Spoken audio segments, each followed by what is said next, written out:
Exactamente las 11 horas de la mañana, 7 minutos. Muchísimas gracias al norte ecuatoriano que en esta oportunidad está ya en la sintonía de nuestras frecuencias, tanto en la provincia de Imbabura en la 102.7 FM y en Cachi a través de la 99.3. Como siempre, una característica importante de esta mesa de trabajo es tener aquí a verdaderos protagonistas, no solamente de la noticia, de la opinión, sino también protagonistas de muchos cambios que se dan en la vida de los ciudadanos. Juan Flores Ruales, a quien me une una extensa amistad de hace varios años, tengo esa, digamos, esa satisfacción de que tú estés aquí, Juan, porque verdaderamente ahora que estás también en la Universidad Técnica del Norte, veo que tus iniciativas quieren plasmar en algo grande, no solamente para la provincia de Imbabura, para la universidad, sino para la región norte del país. Y por qué no decirlo también para el Ecuador en general. Exactamente en pocos días más, el 13, 14 y 15 de noviembre del año 2014, por iniciativa de Juan Ruales y por supuesto con el apoyo total de la Universidad Técnica del Norte, el auspicio de la Casa de la Cultura Ecuatoriana, de la Asamblea Nacional, del Ministerio de Cultura y Patrimonio, y de otras instituciones en donde también estamos involucrados los medios de comunicación, tendremos la posibilidad de nosotros ser anfitriones, digo nosotros los imbabureños, de ser anfitriones del cuarto Congreso Ecuatoriano de Gestión Cultural, obviamente a nivel nacional. Juan, quisiéramos en un momento dado que tú nos explicaras en mayor detalle esta posibilidad que tiene la provincia de Imbabura de recibir a tantos y tantos gestores culturales. Y por esa misma razón te hemos invitado, porque hablar de la cultura es hablar de todo un mundo de cosas, de varias alternativas que se concluyen también con relación a la política, al deporte, a las huecas inclusive que en algún momento hemos hablado contigo. Juan, muchísimas gracias por estar acá. Iniciemos con el tema del cuarto Congreso Ecuatoriano de Gestión Cultural. ¿Por qué la iniciativa y qué esperas de ello? Bienvenido, buenos días. Bueno, antes que nada, muchas gracias a todos los directivos de Radio Los Lagos y del Grupo Corporativo El Norte, a ti, a Luis Mejía y Montes de Oca, a todos los directivos que hacen estos medios de comunicación.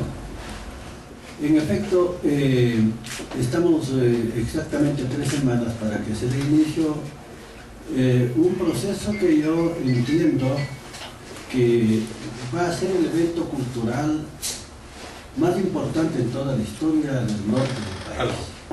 ¿En qué sentido? En el sentido de que en este congreso se van a discutir problemas cruciales, no solamente para el norte del país, sino para el proceso de cambio que está viviendo el Ecuador y que está viviendo América Latina. Pero tú estás hablando de problemas cruciales. ¿Problemas de qué tipo? Problemas, por ejemplo, del cambio de la matriz productiva. Nosotros como país hemos sido países dependientes de América Latina, primero del colonialismo español y luego del neocolonialismo norteamericano, lo que ha impedido nuestro arranque hacia el desarrollo. Hemos estado catalogados como países tercermundistas, subdesarrollados, prácticamente castrados en toda nuestra posibilidad de desarrollo, porque el modelo económico que ha imperado en América Latina en general y en nuestro país en particular ha sido de un capitalismo dependiente, en donde nuestros gobiernos lo único que hacían es administrar y ejecutar las políticas implementadas desde los centros hegemónicos de desarrollo, últimamente desde los Estados Unidos, desde el Banco Mundial, del Fondo Monetario Internacional, del Banco Interamericano de Desarrollo, de la OEA y de otros organismos internacionales. Ahora, Juan, si tú me permites, hay una circunstancia que me parece muy interesante. En muchas ocasiones yo te escucho cuando intervienes el cambio de la matriz cultural. ¿Qué tiene que ver el cambio de la matriz cultural con lo que tú acabas de manifestar en estos instantes del cambio de la matriz productiva? ¿Qué tiene que ver lo uno con lo otro? Tú lo entiendes plenamente, pero más adelante te voy a hacer escuchar un criterio del señor ministro de Cultura, o el ex ministro de Cultura, Paco Velasco, que ni siquiera lo entendió por dónde iba la situación. ¿Eso es preocupante? Por eso mismo está fuera. Aquí no entendió. No entendió en absoluto. Mira, tanto tiene que ver. Háblame de esa relación. Tiene tanto que ver como lo siguiente. Imagínate que cuando tú enciendes todas las emisoras de nuestro país, una hora determinada, y yo querría que este dato haya la posibilidad tecnológica de prender todas las emisoras del país. Yo te aseguro que en el 99.9% están pasando música internacional. O sea, hay un proceso de desnacionalización absoluta de nuestra cultura. Por lo tanto, hay un proceso de desconocimiento absoluto de nuestra soberanía nacional. ¿Qué significa eso?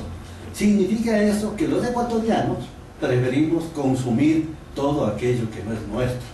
Que decimos amarle a nuestro país el 17 el 27 de febrero, pero el resto de días del año no le amamos, porque amarle a nuestro país significa consumir lo nuestro, escuchar lo nuestro, comer lo nuestro.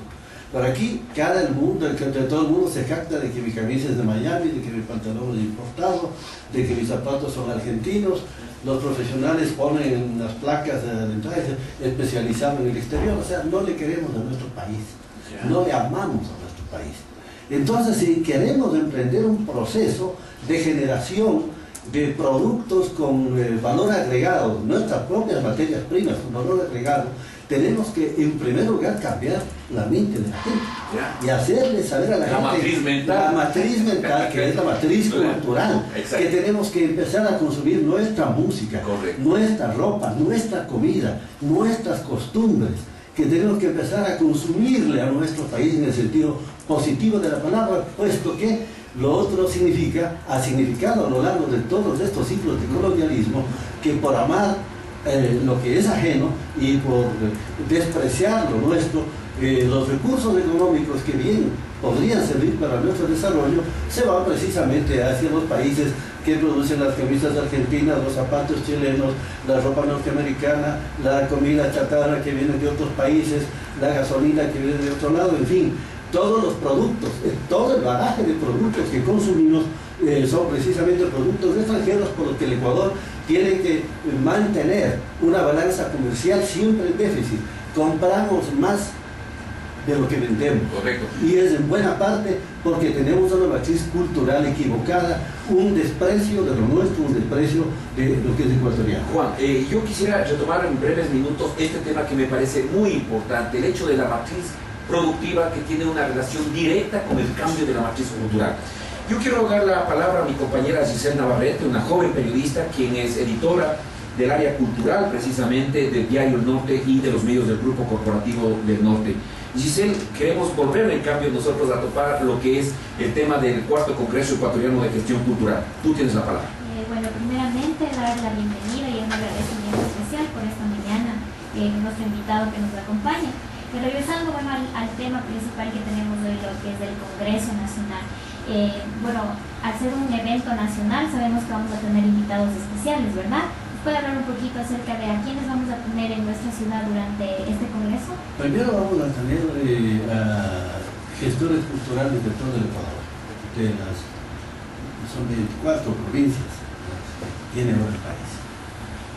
Van a venir delegados gobiernos autónomos descentralizados de cada provincia por una razón.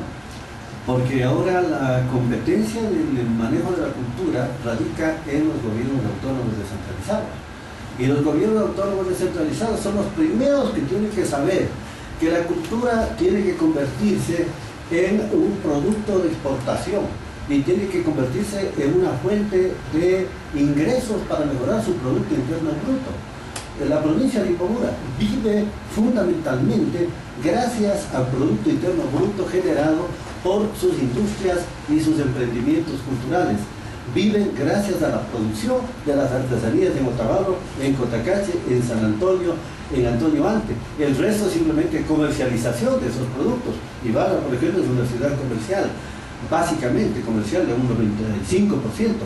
Pero lo que genera ingresos que ha permitido el desarrollo vertiginoso de provincias como Imbabura o de Azuay, gracias a las industrias culturales de Cuenca, de varias provincias del país, precisamente ha sido la cultura.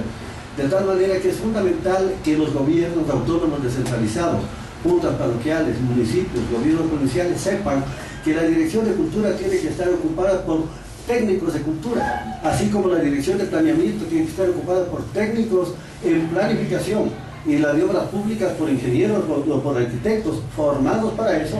También las direcciones de cultura tienen que estar manejadas por expertos en cultura, pero no es así. En la actualidad se le pone de director de cultura a cualquier persona porque se tiene, precisamente por esa matriz cultural negativa que tenemos, deformada que tenemos, se tiene el criterio de que la cultura es únicamente la organización de las fiestas aniversarias de la parroquia o del cantón, y eso es un concepto absolutamente empobrecido de lo que es la cultura, porque la cultura atraviesa todo el desarrollo del país. Vienen además técnicos de las universidades, por una razón, porque esa falta, esa demanda de gestores culturales formados es un defecto de las universidades. Nuestras universidades se han metido también para responder a esa dependencia económica neoliberal, capitalista, se han metido a formar profesionales en abundancia para abaratar la fuerza de trabajo técnico. Yo acabo de estar en una reunión en donde se aplicaba, para ocupar el cargo de secretaria de una institución X, aplicaban como 240 ingenieros comerciales. ¿Qué significa? Para secretario. ¿Qué significa? Que estas universidades simplemente siguen una corriente de moda, tienen carreras que en absoluto responden a las necesidades concretas de desarrollo de esa región o del país. Mientras que vemos con una preocupación alarmante cómo hay un proceso de erosión de nuestro patrimonio en todo el país. Ya la gente no escucha nuestra música, la gente no come nuestra comida, no quiere practicar nuestras costumbres, inclusive las escuelas con la alcahuetería de los ministerios de educación correspondientes auspician la celebración del Halloween, cosas por el estilo, lo cual realmente es un atentado en contra de la soberanía nuestra. De tal manera que, para cerrar la pregunta, vienen ellos en calidad de asistentes al Congreso, esperamos que lleguen entre 300 y 400. Pero aparte de ellos, aparte de gestores, vienen muchos intelectuales de mucha valía de todo el Ecuador, que son agentes multiplicadores del pensamiento y que tienen cierto liderazgo moral, espiritual en cada una de las provincias. Vienen los ponentes de diferentes países, vienen ponentes de España, de México, vienen ponentes de Cuba, de Venezuela, de Argentina, y obviamente lo más importante de la intelectualidad que este momento maneja el quehacer cultural en este país. Bueno, extraoficialmente sabemos también que puede estar aquí Eduardo Galeano, quien es el escritor de Venas Abiertas de América Latina. ¿Esto es así? Bueno, te cuento que hace varios años tuve la suerte de tener en mi casa a Eduardo Galeano en Zabal. Estuvo de turista y casualmente me he encontrado con él, que estaba paseándose con el poeta ya fallecido nuestro, Jorge Enrique Arum, con quien tenía yo, profesores de la poesía, una gran relación de amistad. Nos tomamos un café y él siempre habló del deseo que él tenía de estar tantas veces como le sean posibles aquí en el Ecuador, y de hecho él ha venido varias veces. Esta vez yo he estado en conversaciones con el agregado cultural de la Embajada de Uruguay, Juan Mótola, en Quito, y hemos hecho el intento desde el mes de febrero de ver la posibilidad de que venga Eduardo Galeano. Pero Eduardo Galeano está prácticamente negándose a todo tipo de salidas del país por su edad, avanzada edad y su estado de salud, de tal manera que no ha sido posible, desgraciadamente, concretar, al menos físicamente, la presencia de Eduardo Galeano, pero él estará espiritualmente, porque el pensamiento de Eduardo Galeano es el pensamiento un poco que anima a todo este espíritu de transformación, de lucha y de resistencia de los gestores culturales en procura de construir una sociedad muy bien. ¿Cuál es el presupuesto que tiene la Universidad Técnica del Norte para este evento? Para este evento la universidad no ha puesto más que el presupuesto humano. En este caso, mi persona como director de cultura de la universidad, los compañeros del CUDIC, porque toda la gestión la estamos haciendo en base a autogestión como instituciones. No hemos pedido en absoluto recursos económicos a nadie, sino que hemos pedido que las instituciones, de acuerdo con sus políticas y con sus presupuestos, nos colaboren, unos con afiches, otros con gorras, otros con camisetas, otros con carpetas, de tal manera que a nuestra universidad no le cueste, ojalá que absolutamente nada. Sin embargo, hemos mantenido el costo de cobro de $20 por inscripción a todos los participantes, porque con eso se va a financiar la atención a ellos mismos, los refrigerios de los 3 días, más un bolso que contendrá carpetas, que contendrá libros, que contendrá cuadernos para escribir, esferos, gorras, camisetas, bufandas, que contendrá un disco, que contendrá las memorias de los otros congresos anteriores.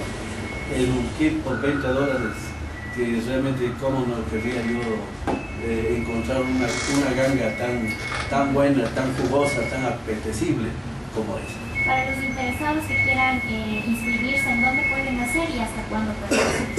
Bueno, ya tenemos muchísimos inscritos a nivel nacional.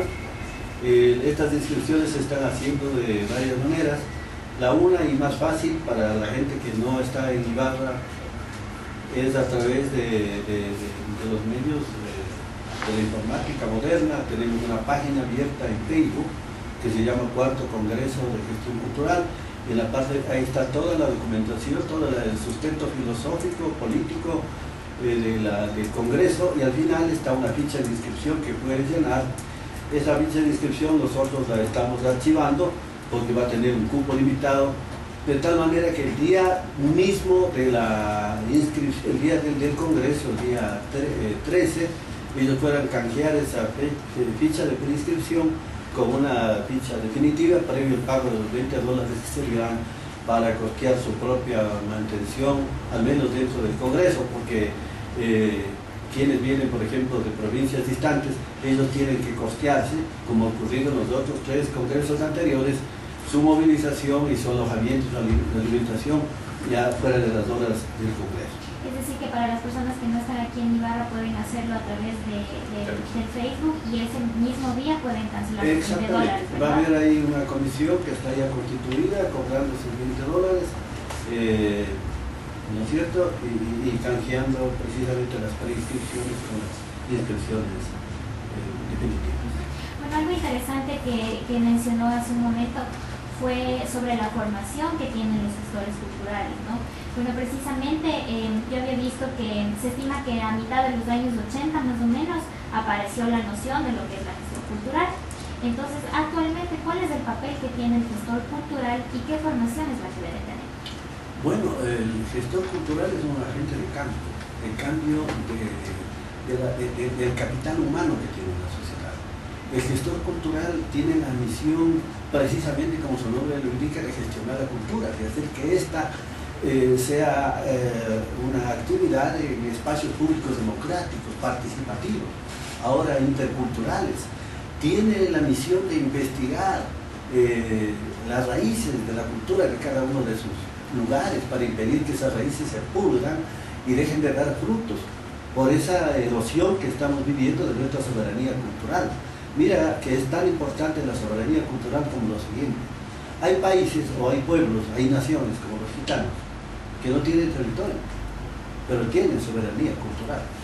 Con eso quiero decir que es mucho más importante la soberanía cultural que las otras soberanías. Nuestros pueblos inmigrantes han salido del territorio producto de los gobiernos neoliberales y siempre fueron llevando la ecuatorialidad adentro. Y mira que gracias a la cultura que ellos tenían, enviaban remesas económicas que permitieron sostener la dolarización, que permitieron sostener la economía del Ecuador, a pesar de haber sido prácticamente expatriados por las políticas corruptas de los gobiernos neoliberales que nos precedieron. De tal modo pues que el gestor cultural es un agente de transformación que tiene la responsabilidad de crear en la población imaginarios con fuertes raíces identitarias que nos permitan caminar hacia el desarrollo, pero a partir de lo que somos nosotros mismos. No parecernos a los gringos, no parecernos a los europeos, ser universales, pero siendo otavaleños, siendo atuntaqueños, siendo cotacacheños, siendo chimboracenses. El gestor cultural tiene que ser un investigador de la cultura y al mismo tiempo tiene que ser un planificador.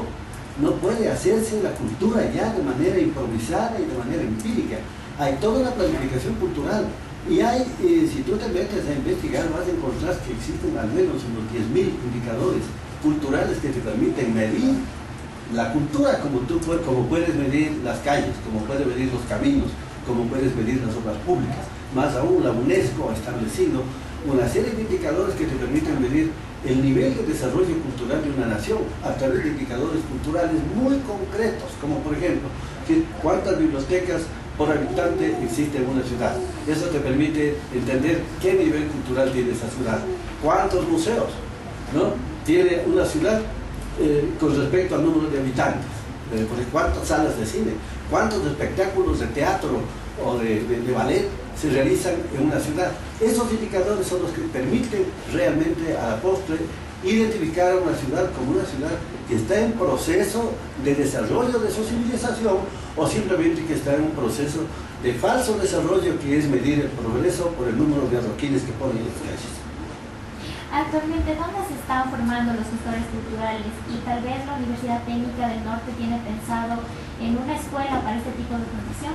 Bueno, la Constitución actual, el Plan Nacional de Vivir, el Plan Nacional de Desarrollo, la Ley de Educación General y la Ley de Educación Superior plantean que todo el sistema educativo tiene que propender a que sus estudiantes sean formados con un amplio criterio de interculturalidad, de amor a su patrimonio, y que tienen que generarse en las universidades carreras pertinentes. Y cuando hablamos de carreras pertinentes, hablamos no de pertinentes solamente a los negocios, hablamos de pertinentes a sus contextos concretos. Por ejemplo, aquí en Imbabura, habiendo un patrimonio tan grande, debería haber pues, expertos en el patrimonio, en restauración del patrimonio, en conservación del patrimonio, en investigación del patrimonio. Desgraciadamente, nuestras universidades respondían a ese modelo dependiente de desarrollo y formaban técnicos informáticos, técnicos en gerencia de empresas, técnicos de bienes de edad, para que sean mano de obra barata, para un proceso de desarrollo capitalista absolutamente bizarro y deformado, que lo que hacía es más bien mandar o producir o graduar a los futuros desocupados, porque tienen una gran cantidad, como te contaba hace un momento, por ejemplo, una gran cantidad de, entre comillas, gerentes graduados de empresas, cuando este es un país que no tiene tantas empresas para tantos gerentes. Aquí las empresas son generalmente familiares. Así es. Interesantes estos conceptos, estos criterios de Juan Ruales, sociólogo, que hoy está manejando la Dirección de Cultura de la Universidad Técnica del Norte y como tal un motivador y un mentalizador del cuarto Congreso Ecuatoriano de Gestión Cultural. Las 11 horas de la mañana, 31 minutos, vamos a la pausa correspondiente, enseguida volvemos con más temas, no solamente culturales, sino también porque Juan es experto en muchas cosas, así que te vamos a lanzar un poco de preguntas que están fuera del contexto cultural, pero que, bueno, como tú mismo en algún momento decías, cultura es todo. Cultura es la política, cultura es lo que caminamos, es lo que vestimos.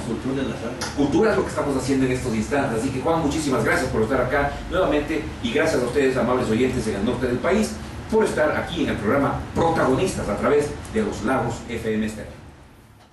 Conocen como siempre como Juan Ruales.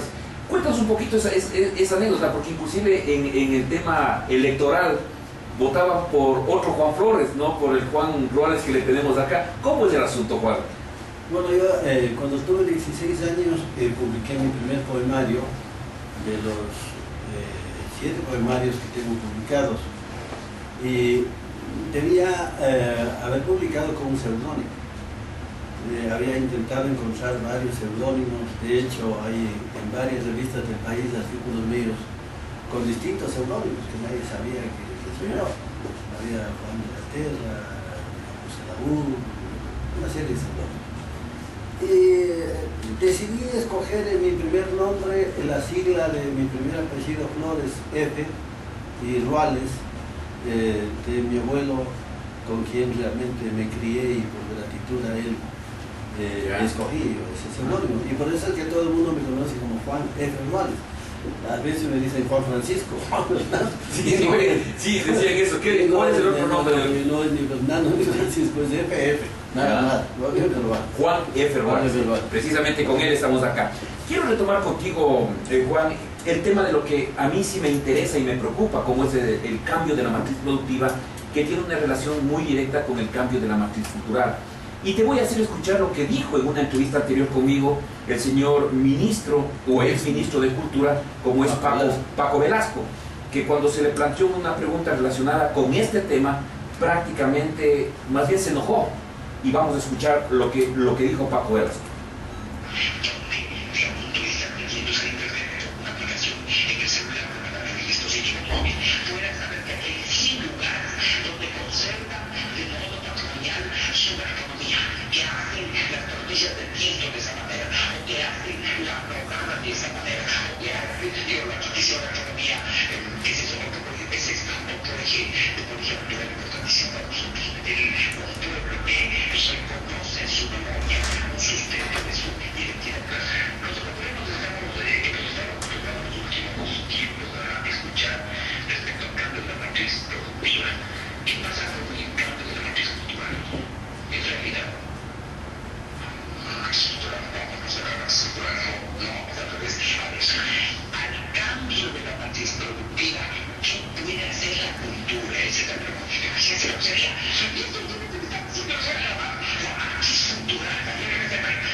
Ahí están las palabras del ex ministro de Cultura, Paco Velasco, en donde de alguna forma se contrapone a lo que tú estás precisamente diciendo. Por eso precisamente yo no he ministro de Cultura, porque está yéndose en contra de todo lo que planteó el presidente de la República y el vicepresidente, y la razón y la lógica común. Parece que este señor no ha vivido en este país y no sabe que vivimos en un país colonizado. Eso está planteado en la propia Constitución. En la propia Constitución estamos hablando de la descolonización de la cultura y de cómo nuestras visiones, cómo nuestros imaginarios culturales han ido siendo modificados en función de los intereses del sistema capitalista. Mira que hoy mismo se está discutiendo en cuanto a la ley de comunicación sobre los porcentajes que tiene que haber en etcétera. ¿Por qué? Claro. Porque precisamente en la matriz cultural que estaba llevándose adelante aplastaba, él está confundido con la ancestralidad cultural, él está confundido el concepto, y entiendo que esté confundido porque el señor, yo no sé cuál sea su génesis profesional, le fue a caer allá en el ministerio y creo que fue uno de los ministros que más rápido Ahora, salió. ¿se puede hacer revolución ciudadana con personas como él? Bueno, la revolución ciudadana se puede hacer con todos, todos son necesarios, todos son indispensables. Y no todo el mundo tiene razón de saber todo. Pero tú no crees en la revolución ciudadana como tal, ¿sí? Bueno, yo creo en la revolución. No importa cómo se llame, ¿no es cierto? Ya. Yo he vivido procesos revolucionarios desde mi juventud, sigo viviendo hasta hoy, y todo aquello que promueva, que induzca el cambio de nuestras estructuras de dependencia a nuestra descolonialidad, a ir generando la construcción de un país por fin autónomo, en el cual nuestras materias primas no se exporten, sirvan para el desarrollo de la industria nacional. Claro que sí. Ese tipo de revoluciones, yo creo, donde haya equidad, pero justicia. Pero tú siempre lo has dicho que eso es una utopía.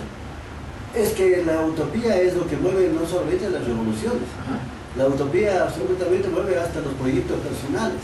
Claro. Cuando tú quisiste ser doctor, eso al principio era una utopía.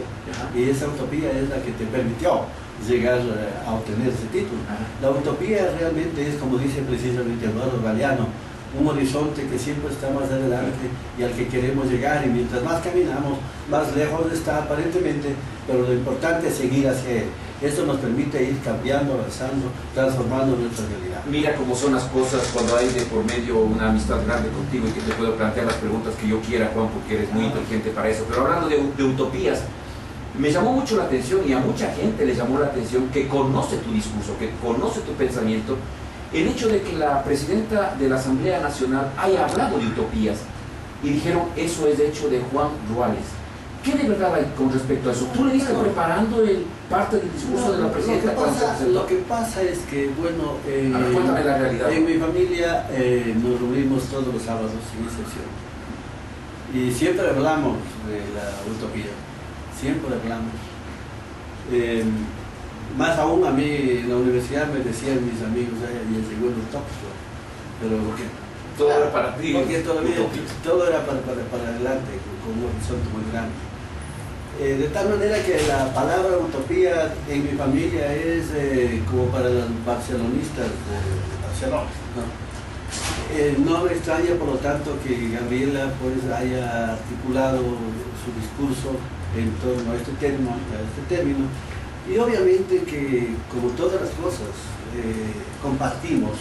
Dentro de la familia hablamos previo a su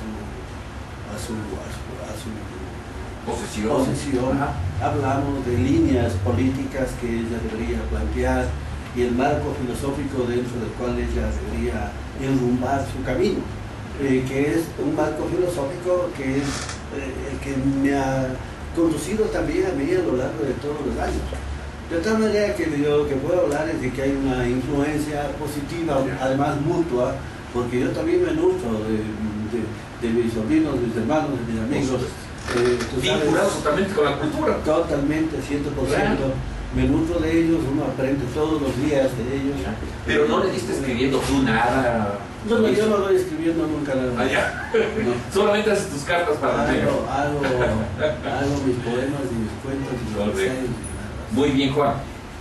Cuando hablamos de política y cultura, y cuando hablamos de política cultural, son términos que están involucrados, son líneas transversales que atraviesan todo lo que somos los ecuatorianos. En algún momento vamos a trazar estas líneas propias para desbaratar el caos que yo percibo personalmente que hay en el sistema ecuatoriano de la cultura, porque hay cultura en el municipio, hay cultura en el gobierno provincial, hay cultura, hay casa de la cultura, hay ministerio de cultura, hay unidades de cultura hasta en las juntas parroquiales, me parece. Y lo más grave, lo que tú dijiste, me van a disculpar los amables oyentes, hay patanes involucrados en el tema cultural, hay patanes involucrados en la gestión cultural. ¿Cuándo va a cambiar esto? Mira, yo parto siempre, yo hice mío hace muchos años un concepto de Malinowski, ¿no? Malinowski decía una cosa muy simple de entender: la cultura es todo aquello que no es naturaleza. A partir de ahí tú entenderás que toda la gente está haciendo cultura y consumiendo cultura. Tú no puedes dejar de hacer ni de consumir cultura jamás, no podrías. El mismo lenguaje que tú hablas es cultura, la política es cultura. La religión es cultura, el deporte es cultura, la ciencia, la tecnología, los medios de comunicación, todo lo que tú llevas puesto es cultural, ¿es cierto? Lo único que no es cultural es aquel pajarito que está en la selva y que el ser humano aún no lo ve, eso no es. Porque si ya lo ve, de pronto ya pasa a ser cultural porque entra al imaginario cultural de su cerebro. Y esa dispersión se debe a que somos pueblos diversos también, y que por lo tanto no existe una sola cultura, existen diversas culturas, y esas culturas están en relación estrecha con el medio en el cual se desenvuelven. Te voy a poner un ejemplo de nuestras culturas ancestrales. Una comunidad que vivía frente a una montaña adoraba a la montaña, no le podía adorar al mar, y de ahí surgía una religión cuyo dios era esa montaña. Pero las culturas que vivían junto al mar, su dios era el mar, porque vivían junto al mar, y las herramientas que hacían ellos eran herramientas con huesos de pescado. Pero las herramientas que hace la gente que vive junto a la montaña es con sílex, con obsidiana, porque de ahí obtiene su materia prima. Y lo que comen en el mar es una cosa y lo que comen en la montaña es otra. Mira cómo entonces la cultura no es sino el proceso y el resultado mediante el cual se vincula el ser humano con la naturaleza en el proceso de satisfacción de sus necesidades. De tal manera que no te asuste esa dispersión. Lo que sí es malo es la dispersión de recursos y la duplicación de recursos. Que de pronto que de pronto hayan 3 instituciones haciendo lo mismo, cuando pueden juntarse y hacer mejor una sola cosa.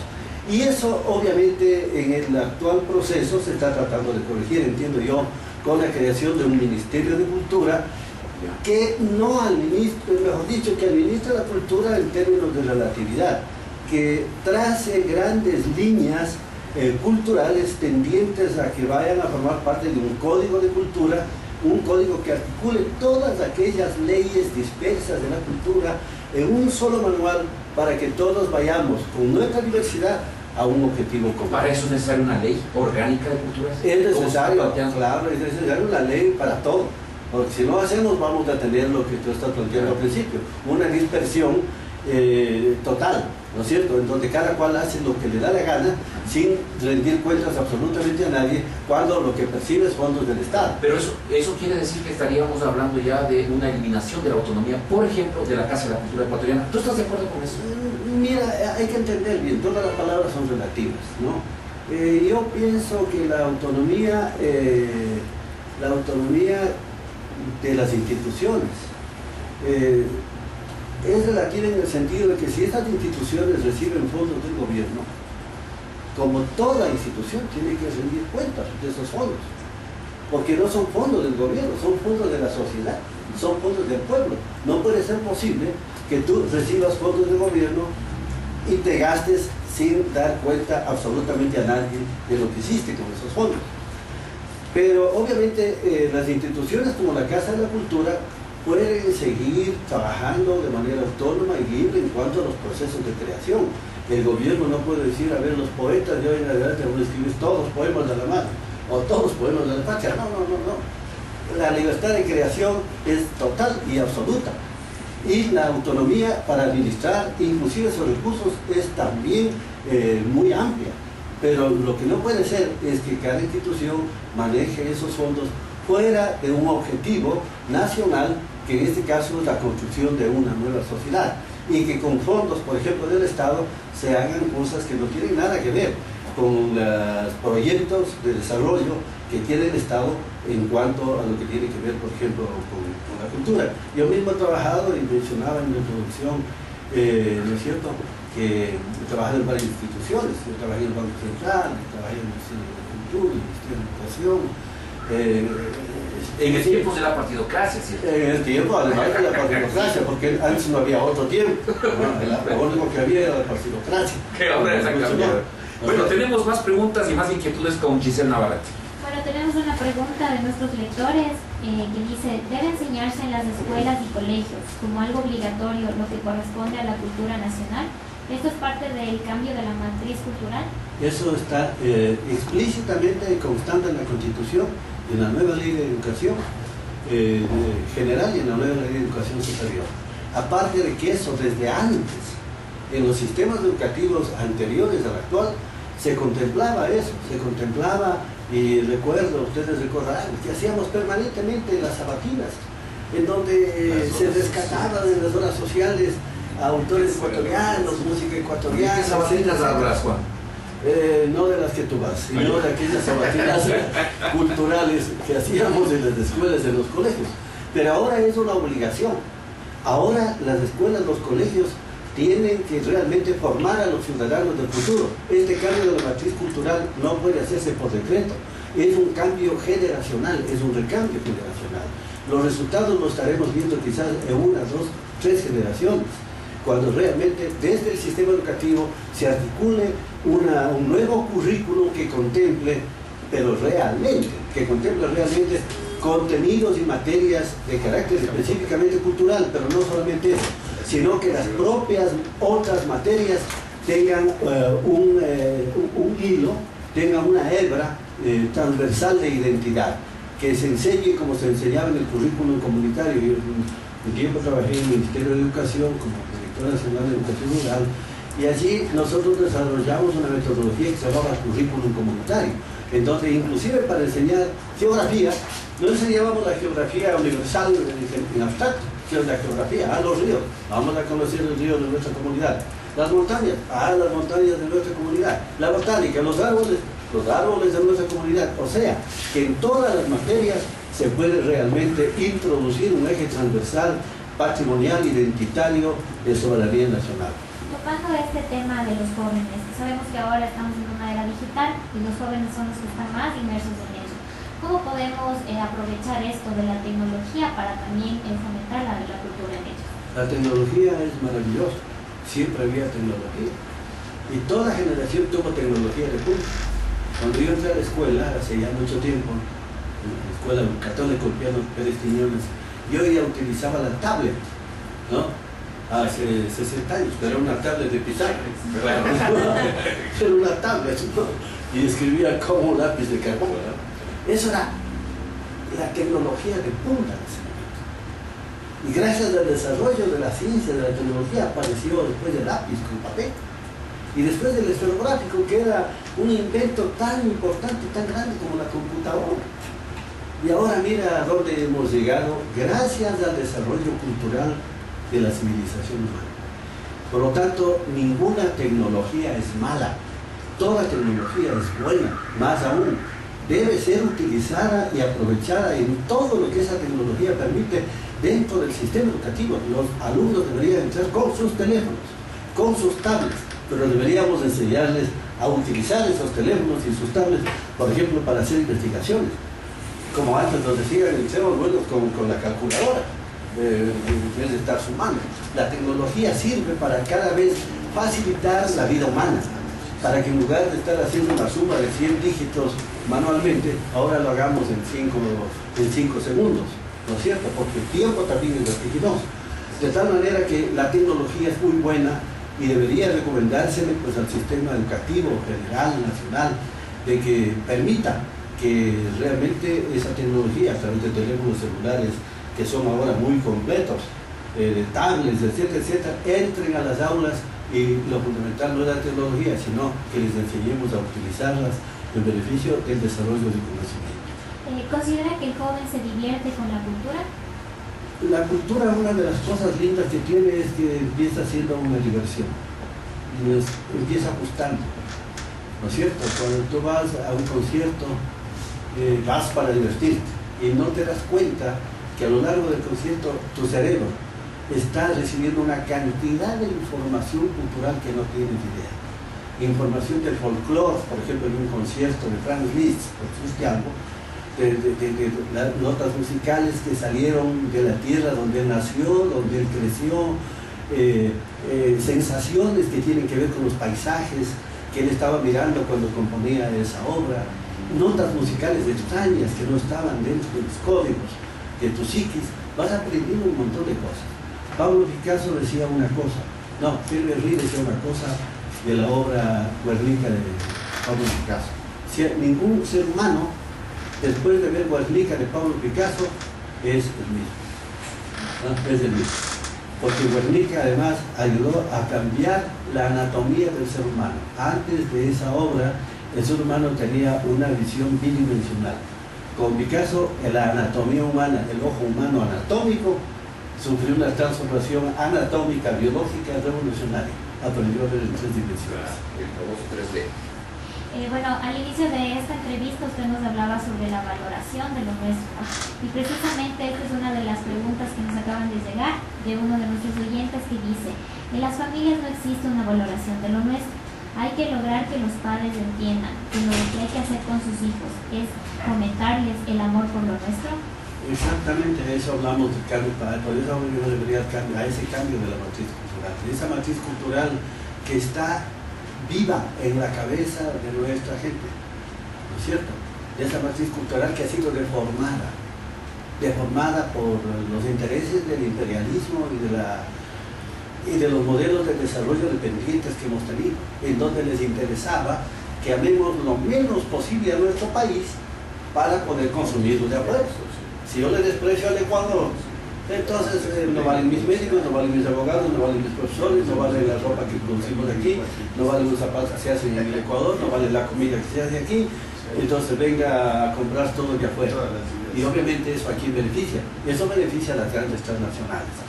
Eso desgraciadamente ha calado profundo en la psiquis de todos los ecuatorianos, obviamente los padres de familia. Y los padres de familia a veces lo que hacemos es reproducir, ¿no es cierto?, en nuestros hijos ese modelo de dependencia mental y cultural. Hay que empezar también con los padres, pero fundamentalmente hay que empezar con los niños. De pronto los padres ya estamos doblando la esquina, ya lo podemos cambiar tan fácilmente, nos resistimos mucho a los cambios. El ser humano tiene la tendencia a ser conservador, pero los niños no. Entonces la esperanza de esta transformación de la matriz cultural radica en los niños y en los jóvenes de nuestro país. Esteban Pozo nos pregunta en las redes sociales: ¿Imbabura tiene suficiente espacio para difundir su cultura? Tiene Imbabura, creo que más espacio que muchísimas otras provincias del país. Los espacios públicos de Imbabura son realmente casi infinitos. Desde aquellos espacios que tienen que ver con nuestro paisaje ya no es natural, es cultural porque ha sido modificado por el hombre, hasta aquellos espacios culturalmente creados para ese fin, como son por ejemplo las salas, los museos, etcétera, etcétera. Sin embargo, no es eso suficiente. Yo acababa de decir hace un momento que un indicador de la UNESCO para medir el nivel de desarrollo de una ciudad es ver cuántos museos tiene versus número de habitantes, cuántas salas de teatro tiene versus número de habitantes.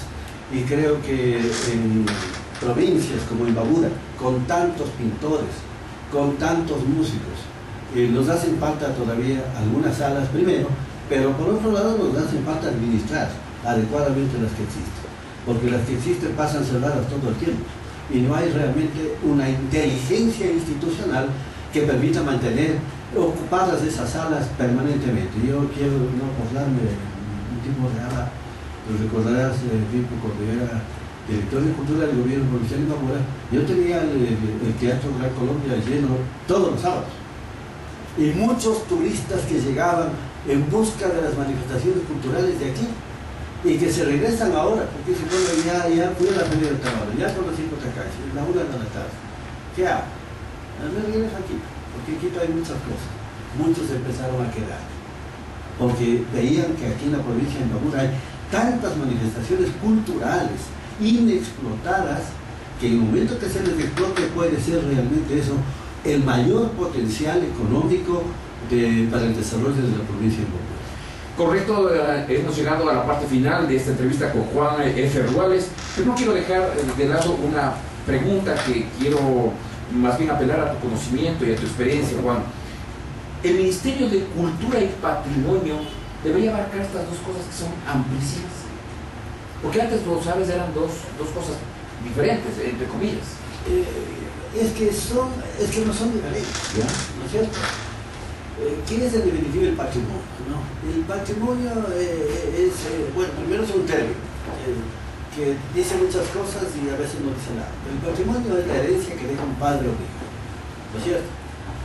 Y cuando en el ámbito de la cultura hablamos del patrimonio, por lo tanto estamos hablando de las heredades de nuestros ancestros, nuestra lengua, nuestra música, nuestro territorio, nuestro vestuario, nuestras costumbres, nuestros ritos, nuestros miedos, nuestros tabúes, nuestros gustos, todo eso. Entonces, para mí es un pleonasmo decir cultura y patrimonio, pero sin embargo, por la confusión que se ha dado en los últimos tiempos, está bien que se utilice cultura y patrimonio porque es prácticamente lo mismo. Yo quiero agradecerte, Juan, y preguntarte también, ¿quién te ha sacado tantas canas? Bueno, yo estas canas las tengo desde 15 años, ¿ya? Y yo creo que me ha sacado mi más importante amante, que es la poesía. La poesía, ¿no? Sí. Tú estás entregado totalmente más a eso que a nada. Bueno, yo escribo hecho de poesía todo, ¿no? desde Has hecho teatro también. Sí, he escrito muchas obras de teatro, dirigido también obras de teatro, pero fundamentalmente escribo poesía, tengo como 30 libros de poesía, de ellos están publicados unos 12, libros de cuentos también, están publicados unos 2, libros de ensayo, teatro, esa es mi único quehacer por el que realmente sufro y que me quita el sueño y que me saca canas. Y finalmente, tu bigote, tus cejas y la colita que tienes, ¿es parte de la moda de Juan Ruales? Esa es parte de mi look, ¿no? ¿Ya? Que obviamente sin eso yo creo que no me reconocería absolutamente nadie. Así es. Y además es un look que tiene un contenido político importante. Yo fui el primer ecuatoriano probablemente que se dejó la cola cuando todavía no había absolutamente ninguna moda para ello. Lo hice cuando tenía 15 años por razones chauvinistas y paternalistas. En esos años yo empecé a creer en la transformación social, pero con esa influencia que teníamos de que el problema es de los indios y que hay que salvar a los indios, y ahí estaba pues toda la influencia de Jorge Casa, de Fernando Chávez Reyes, etcétera, etcétera. Dije, claro, yo tengo que hacerme al lado de los indios, y me dejé crecer el pelo para convertirme en indio pensando que en eso estribaba el ser o no ser de una etnia. Claro. Tarde comprendí que no era así, ¿no es cierto? Aunque sí es también, y más bien un llamado a todos los amigos indígenas, no piensen que si me corto el pelo no pasa absolutamente nada. Pasa mucho. La identidad tiene que ver con la otra edad también, tiene que ver cómo me ve el otro. Si ya no me ve como indio, yo ya no soy, y voy olvidando de yo mismo de verme como indio siempre, hasta que nos olvidamos como vos y yo, de que somos indios y pasamos a ser guayrapamuchas. Bien, muchísimas gracias, Juan. Termino también haciéndote el pedido para que tú, a través de este canal de Radio Los Lagos, invites al norte del país, a la provincia de Imbabura, a la provincia del Carchi, a todos los cantones que están escuchando este momento tus expresiones, tus pensamientos, para que acudan y sean partícipes también de este cuarto Congreso Ecuatoriano de Gestión Cultural que se realiza el 13, 14 y 15 de noviembre del año 2014. Sí, muchas gracias, mi querido Pico. Sabes que una de las llamadas más frecuentes que tengo ahora cada día es para preguntarme qué prerequisito académico se necesita para participar en el Congreso. Si solamente pueden participar aquellos que tienen títulos de gestores. Pues realmente hay muy poca gente en el país que tenga título académico de gestor cultural. Gestores culturales realmente somos todos, debemos ser todos, precisamente por lo que tú decías. Los padres de familia tienen que ser gestores culturales frente a sus hijos, para gestar en ellos, ¿no es cierto?, una nueva matriz cultural en sus cabezas, desde la cual amen a su país, a su patria. Y amar a su patria y amar a su país no es amar su escudo y su bandera, ni ponerse la camiseta con trofeo de la selección. Amar a su país, amar a los chochos, amar el tostado, amar los porotos, amar a quinoa. Escuchar a nuestros músicos sin dejar de escuchar también lo moderno es fundamental. No podemos ser chauvinistas, hay que ser universales y hay que ser contemporáneos. Pero hay que ser contemporáneos con contenido, con condumio nacional. Yo soy ecuatoriano y yo, mira, escucho música extranjera de todos los géneros, desde música clásica hasta rock, pero no dejo de escuchar también mi música nacional. Y eso es el gestor cultural. De tal manera que a todos los gestores culturales, que somos todos los ecuatorianos, les invito a que se inscriban a tiempo en este cuarto congreso. Va a tener un cupo limitado debido al espacio. Lamentaremos que en los últimos días, si es que hay inscripciones y ya no hay cupo, tengamos que decirles que esperen al quinto congreso, que no sé en qué ciudad se va a hacer. Claro que sí. Muchísimas gracias a Juan, y también felicitaciones a la Universidad Técnica del Norte, a quienes están auspiciando este Congreso Ecuatoriano de Gestión Cultural que se realizará el 13, 14 y 15 de noviembre próximos. Gracias también a mis compañeros, a Sombra en el Control Master, a Galo Mantilla en la coordinación general de este programa. Tenemos a Giselle Navarrete como entrevistadora, en la parte de la web a Ricardo Cifuentes, y también en el apoyo logístico a nuestra compañera María del Carmen. En la cámara de ENTV, bueno, nuestro gran amigo Galo, hemos terminado, pero la invitación tuya para el próximo viernes a un nuevo programa de protagonistas a través de Radio Los Lagos FM Estéreo.